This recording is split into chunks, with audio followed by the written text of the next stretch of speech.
Hello friends and welcome to my channel second life. आज हम लोग समझेंगे कि ब्रेन वॉशर्स और मैनिपुलेटर्स ये कैसे काम करते हैं। ब्रेन वॉशर वो आदमी होता है जो आपका ब्रेन वॉश कर देता है, आपका कुछ बिलीफ सिस्टम्स होते हैं उसको वो ख़त्म कर देता है और एक नई बिलीफ सिस्टम आपके अंदर स्टैब्लिश करता है। दुनिया में हर सिचुएशंस में हर जगह आपको ये ब्रेन वॉशर्स और मैनिपुलेटर्स मिल जाएंगे।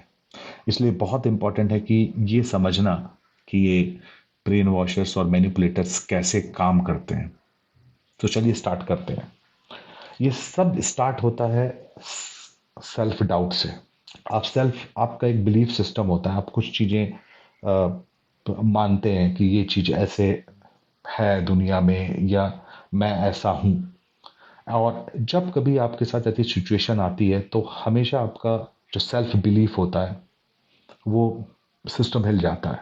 सो फॉर एग्जांपल, अगर आप किसी रिलेशनशिप में हैं और आप ऐसा मान रहे हैं कि मैं अपने तरफ से 100% दे रहा हूँ बट स्टिल आपकी रिलेशनशिप अच्छी नहीं चल रही है, तो आपके अंदर एक सेल्फ डाउट आ जाएगा। इसी तरह आप किसी जॉब में काम कर रहे हैं, you are giving your 100% but still अच्छा सराहा नहीं जा रहा है, you are not getting that kind of appreciation, तो आपके अंदर एक सेल्फ डाउट हो जाता है। सो और आपका सेल्फ बिलीफ का जो सिस्टम है वो थोड़ा शैटर हो जाता है, हिल जाता है। और मैनिपुलेटर्स इसी सेल्फ डाउट को टारगेट करते हैं, क्योंकि आप इस सेल्फ डाउट की स्थिति में आप एक वीक वीक इंसान होते हैं आप। और मैनिपुलेटर ये सेल्फ डाउट को इंक्रीज करते हैं। धीमे धीमे धीमे धीमे वो आपके माइंड को पॉइजन करेंगे और आपके सेल्फ डाउट को इंक्रीज करेंगे। वो आपसे बोलेंगे कि यार तू सही सोच रहा है, this company is not for you, hard work करने से इस कंपनी में कुछ नहीं मिलता है। या किसी रिलेशनशिप में है आप, तो वो बोलेगा यार तू इतना सब कुछ करता है लेकिन वो पर्सन आपके एफर्ट्स को अप्रिशिएट नहीं कर रहा है, the other person is not meant for you. So इस टाइप की बातें करके वो सेल्फ डाउट को इंक्रीज करते हैं और वो आपको एक गिल्ट वाली फेज में लाते हैं।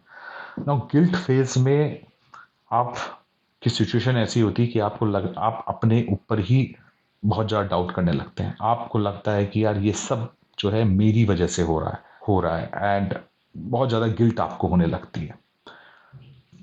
धीमे धीमे बोल बोल के वो आपको गिल्ट फेज से आपको ले जाएंगे कंफ्यूजन और डिसोरिएंटेशन की इस फेज में। इस स्टेज में आप पूरा कंफ्यूज हो जाते हैं कि मुझे क्या करना चाहिए, मैं सही कर रहा हूँ गलत कर रहा हूँ।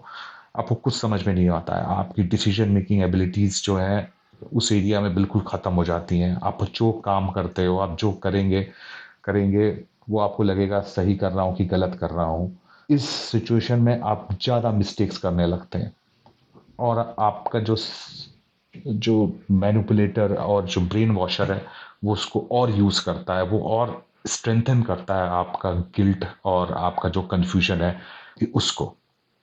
नाउ नेक्स्ट फेज में जब आपका ब्रेन वॉशर को ये समझ में आ जाता है कि आप बिल्कुल कंप्लीटली कंफ्यूज और डिसोरिएंट हैं, इस स्टेज में आप बिल्कुल हेल्पलेस हैं।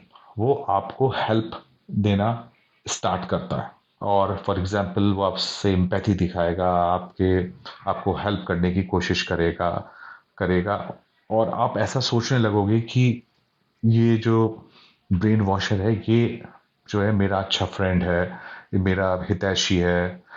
और धीमे धीमे आप उसकी तरफ जो है आपकी लॉयल्टी बढ़ने लगेगी, बिकॉज आपको लगेगा कि ये पर्सन मेरे को इस सिचुएशन से निकाल सकता है।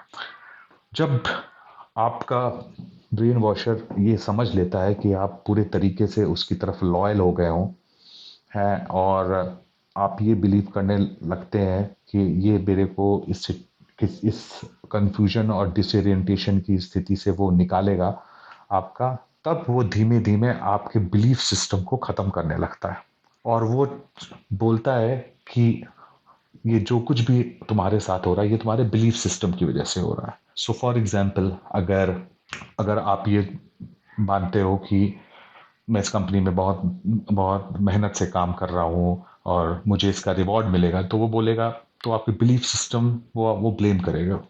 वो कोशिश करेगा कि आप अपनी बिलीफ सिस्टम को ब्लेम करना स्टार्ट कर दो। बोलेगा उससे मेहनत करने से कुछ नहीं होता है, होता है, कुछ और करना पड़ेगा इसके लिए। किसी रिलेशनशिप में हो तो वो बोलेगा कि आप कि तुमको ये सब करने की ज़रूरत नहीं है, क्यों उसके अपने रिलेशनशिप को ठीक करने के लिए यू नो ट्राई कर रहे हो, तुम जो हो वही रहो।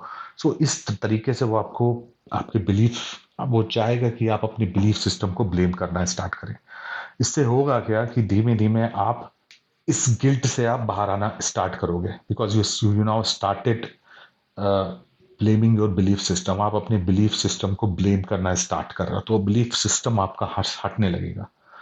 नाउ नेक्स्ट स्टेज में जब आपके ब्रेन वॉशर को ये पता चल जाएगा कि आप अपने बिलीफ सिस्टम को ब्लेम करना स्टार्ट कर दिया है, और now you are getting out of your belief system, now he will put his own belief system into it.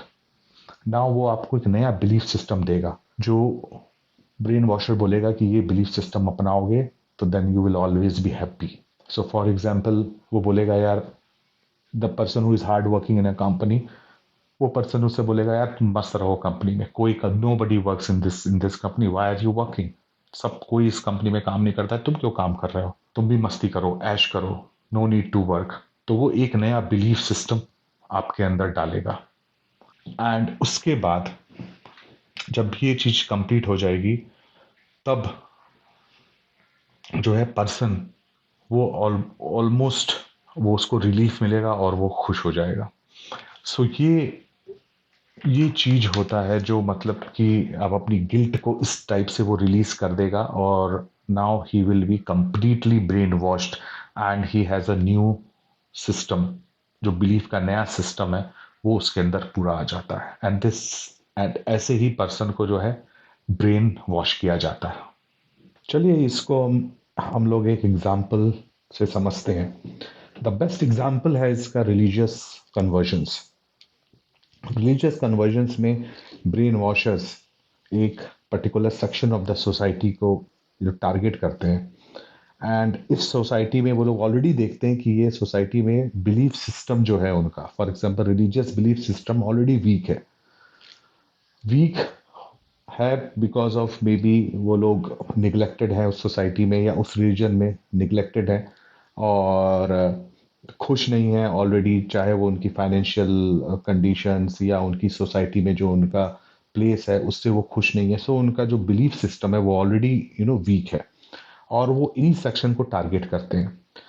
वो उसको इंक्रीज करते हैं, चाहे उनसे बातें करके उनको बोल के कि भाई ये सिस्टम तुम्हारा ठीक नहीं है, इसमें तुम लोग कितने निगलेक्टेड हो। सो धीमे धीमे उनमें सेल्फ डाउट और गिल्ट को इंक्रीज करते हैं, एंड वो इस स्टेट तक ले जाते हैं कि वो बिल्कुल कंफ्यूज हो जाते हैं, वो डिसोरिएंट हो जाते हैं।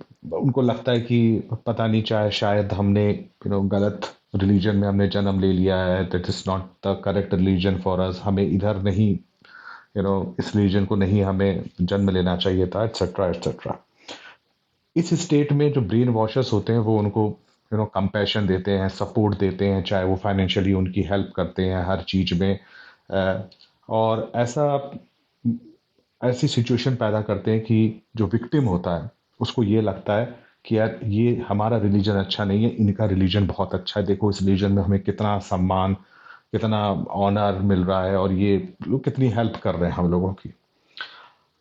जब ये स्टेट में हो जाते हैं ये लोग, तब नेक्स्ट होता है ये ब्रेन वॉशर्स इनके बिलीफ सिस्टम को जड़ से काटने की कोशिश करने लगते हैं। मीन्स वो इन विक्टिम्स को बोलते हैं तुम्हारी इस हालत का जिम्मेदार तुम नहीं हो, इस हालत का जिम्मेदार तुम्हारा ये बिलीफ सिस्टम है, दैट इज रिलीजन। इसकी वजह से तुम लोगों की हालत ऐसी है। धीमे धीमे ये काम करते करते जो विक्टिम होता है उसका पूरा अपने बिलीफ सिस्टम से जो जो भरोसा होता है वो पूरा हट जाता है।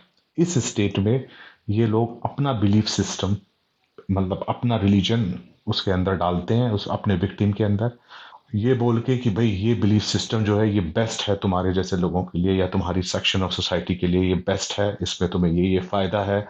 और ऐसा करके इन द एंड जो विक्टिम है वो बिलीफ सिस्टम या जो रिलीजन को वो एक्सेप्ट कर लेता है, गिल्ट फ्री हो जाता है कि now I am out of my old belief system, जिसको मैं पसंद नहीं करता था, जहां मेरी बिल्कुल इज्जत नहीं थी।